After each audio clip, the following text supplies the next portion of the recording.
Gila, kalau aku mainnya jelek ini posisiku bakal direbut.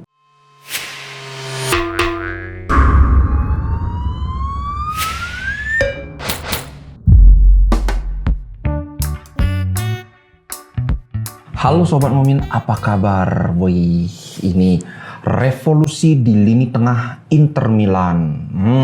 Mantap ini. Tapi sebelum itu aku mau ulas sedikit saja. Kemarin kan aku sempat bilang bahwa Gosens dan Darmian kemungkinan akan memulai. Maksudnya masuk jadi starting line up. Tapi ini sudah confirm. Udah ada beritanya. Gosens set to make first Inter starts against Spezia. Wih, gila. Aku juga udah nggak sabar sebenarnya pingin lihat Gosens. Walaupun ini musim lalu Gosens benar-benar menggila di Liga Italia, tapi cedera dan Simone Inzaghi juga nggak berani terlalu nge-push, terlalu memaksakan. Jadi sedikit demi sedikit dibangun staminanya, termasuk kemampuan dia beradaptasi di lapangan. Nah sekarang kebetulan juga kan nanti kita akan lawan Milan. Sekarang lah kesempatan buat Gosens menjadi starter. Wih gila, aku udah gak sabar lihat. Walaupun terus terang aja aku tetap masih berpendapat untuk saat ini posisi wingback kiri pemain terbaik di sana adalah Ivan Perisic. Tapi ya kita sama-sama tahu kan Perisic itu sudah tua. Jadi mungkin musim depan dia masih seperti ini, tapi untuk kedepannya Gosens yang akan mengisi posisi itu. Jadi akan jadi pemain kunci di kiri. Jadi ya memang harus mulai dari sekarang, mulai di ini. Ibaratnya apa ya, dilatih gitulah. Wih, gila.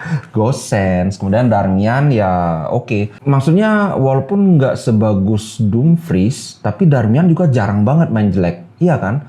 Jadi kayak ya stabil lah, kita bisa ngarep sisi kanan kita nggak akan terlalu kecolongan. Apalagi lawannya Spezia.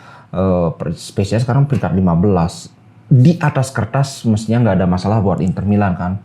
Cuma ya sekali lagi seperti yang sering aku bilang, sepak bola dimainkan di atas lapangan, bukan di atas kertas. Oke. Tapi aku optimis, bukan sombong tapi ya wajar kan kita optimis karena ngelihat data dan fakta. Ini aku sudah lihat prediksinya, statistik antara Inter dan Spezia itu selalu tercipta maksimal 2 gol dalam 5 dari 6 laga terakhir Spezia. Kemudian Inter tidak terkalahkan dalam 10 laga tandang terakhir di Serie A. Gila, 10 laga tandang tidak terkalahkan loh. Pas kita di saat lagi krisis pun kita tidak terkalahkan. Jadi ya optimis lah. Dan 6 clean sheet dalam 8 laga tandang terakhir. Gila, kemarin aku sudah bahas pertahanan Inter terbaik di Serie A. Itu sudah data yang berkata, bukan cuma aku yang ngarang-ngarang ya. Oke, itu jadi. Nah kemudian kita bahas soal ini dulu nih, Dybala. Ini ada perkembangan lagi, ternyata semakin banyak klub yang berminat dengan Dybala. Ini ada Arsenal, ada Tottenham, ada Newcastle. Tapi dari Dybalanya sendiri dia siap untuk menolak ke klub-klub Inggris karena dia ingin melanjutkan di Italia. Jadi ya sekarang Inter Milan kayaknya yang ada di pole position untuk dapetin Dybala. Cuma ini ternyata AC Milan juga sekarang ikut-ikutan ngincer Dybala. Aduh, si kakak tiri ini emang kita nggak dikasih tenang gitu loh. Kita mau beli Skamaka mereka ikutan. Aduh. Ya gimana sih, kalau sekarang keuangan kayaknya masih lebih sehat keuangannya Milan sih ya daripada Inter Milan. Semoga sih nggak kalah lagi. Soalnya naga-naganya nih, Skamaka kok kayak tambah susah. Nih Sassuolo mulai pasang pagar, dia baru aja tanda tangan kontrak dengan Sassuolo. Aduh. Dan ini sama juga dengan Gleison Bremer. Kabar terakhir mengatakan harga Gleison Bremer itu yang semula cuma 30-an, yang aku perkirakan itu bisa naik sampai 40 juta. Sekarang ternyata katanya bisa naik sampai 50 juta euro. Karena yang berminat sama Bremer itu banyak banget klub-klub Inggris. Aduh. Ya gitu, masalahnya yang berminat sama Bremer itu ada Bayern Munich, Bayern Munchen, Tottenham, kemudian Atletico Madrid, Dortmund, Arsenal dan juga tim-tim Italia lain. Aduh, ini pasti kakak tiri ikutan nih ngincer si ngincer si Bremer. Aduh, susah ini. Aduh, kenapa Inter kok gara-gara pandemi ini Inter jadi kebagian krisis. Padahal sebelum pandemi kan Sang lumayan royal belanja pemain itu. Dia beli Hakimi, beli Eriksen. Nah, kemudian ke menu utama nih tentang revolusi di lini tengah Inter. Jadi beritanya aku ambil dari Sempre Inter. Inter are planning for a midfield revolution this summer to support the favored trio of Barella, Brozovic, and Calhanoglu.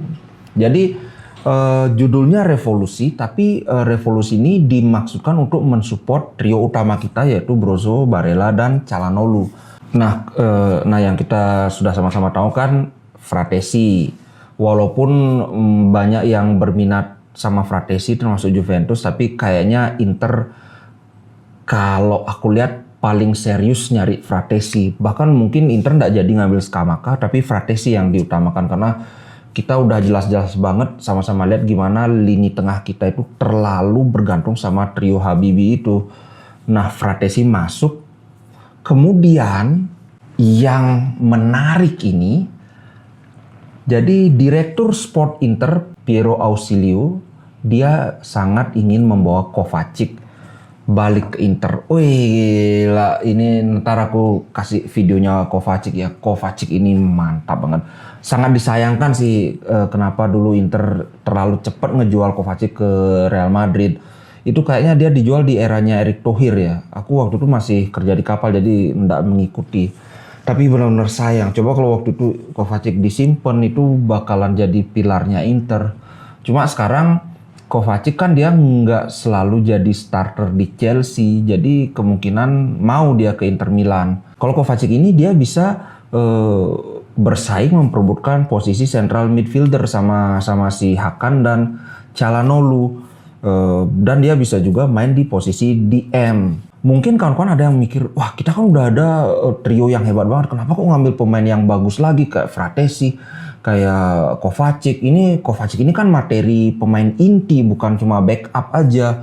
Fratesi juga iya kan, walaupun kalau dia masuk pastilah dia jadi deputinya Barella, tapi untuk masuk jadi pemain inti pun dia bisa.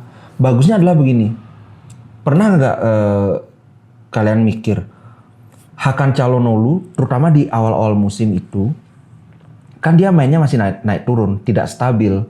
Barella juga gitu kan, pas kita krisis itu kan permainannya lagi menurun. Tapi tetap mereka aja yang dimainkan. Kenapa? Karena cadangannya tuh jauh banget. Dengan masuknya Kovacic dan Fratesi, mereka juga jadi, gila kalau aku mainnya jelek ini posisiku bakal direbut. Jadi ada kayak motivasi untuk bersaing. Jadi mereka akan lebih berusaha lagi untuk selalu main di kemampuan terbaiknya gitu. Kalau sekarang Calhanoglu sejelek-jeleknya main Calhanoglu, kalau dia nggak cedera pasti akan dia aja yang dimainin. Karena siapa yang mau gini? Apa mau mainin Vidal? Ya sebagus-bagusnya Vidal masih lebih mending mainin Calhanoglu kan. Karena Calhanoglu bola matinya bagus banget. Barella juga gitu. Masa mau mainin Lord Gagliardinho? Nggak mungkin. Sejelek-jelek Barella mending mainin Barella lah. Tapi kalau Kovacic yang ada di sana, hati-hati. Kalau Barella lengah dikit ya diambil posisi ini pemain inti kan. Itu kenapa bagus juga untuk masukin satu pemain yang kualitasnya benar-benar setara. Kemudian ini lagi Paredes. Ini pemain Argentina, midfieldernya PSG. Leandro Paredes ini lebih ke sebagai backupnya Brozovic. Kemarin aku sempat lihat video-video dia, wah ini bagus banget. Kelebihan dia dibandingkan Brozo adalah dia bisa main umpan lambung, sedangkan Brozo itu lebih ke umpan-umpan pendek. Jadi ketika misalnya Brozo sekarang kan sering dimatikan dengan taktik pressing high, artinya Brozo itu ketika dia masih di wilayah pertahanan kita, dia sudah mulai di press sehingga kesempatan dia untuk membagi bola, untuk mendelay permainan itu juga jadi sangat terbatas. Nah, cara untuk mengatasi ini kan kirim bola lambung ke depan, sedangkan Brozo umpan lambungnya nggak terlalu bagus. Aku ngeliat sekilas sih ya, karena aku kan ngeliat yang the best-nya Paredes gitu kan. tentu aja namanya the best, pasti yang kelihatan yang bagus-bagusnya aja. Tapi di sana kelihatan memang kualitas umpan lambung dia bagus-bagus. Jadi bahkan dia sering juga dari kedalaman kirim umpan lambung ke kotak penalti. Nah ini bagus nih, kita ada Zeko kirim bola ke dekat-dekat kotak penalti, nanti Zeko mantulin lagi ke tengah. Jadi ada Barella atau Hakan yang ngambil. Jadi menurutku walaupun Paredes ini bukan pemain inti di PSG, tapi untuk kebutuhan Inter sih ini pas banget. Apalagi harganya juga nggak mahal-mahal banget. Katanya sekitar 15 juta euro aja udah dapet. Wih, aku setuju nih. Kalau kalian gimana? Nanti aku kasih linknya ya, video The Best of Paredes. Coba kalian menilai sendiri gimana menurut kalian nih sebagai backupnya Brozovic. Karena sekarang backupnya Brozovic itu kan antara Gagliardini atau Vecino. Dua-duanya ini udah jauh sekali. Kalau nggak terpaksa banget, mending Barella yang jadi backupnya Brozo kalau menurutku.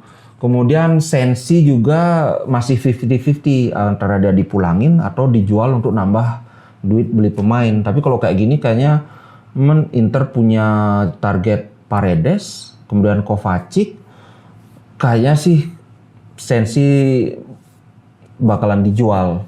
Gitu sih menurutku. Oke, sekian konten Momin kali ini. Terima kasih buat kalian yang sudah bergabung. Jangan lupa komen ya. Sampai jumpa di konten Momin berikutnya. Ciao.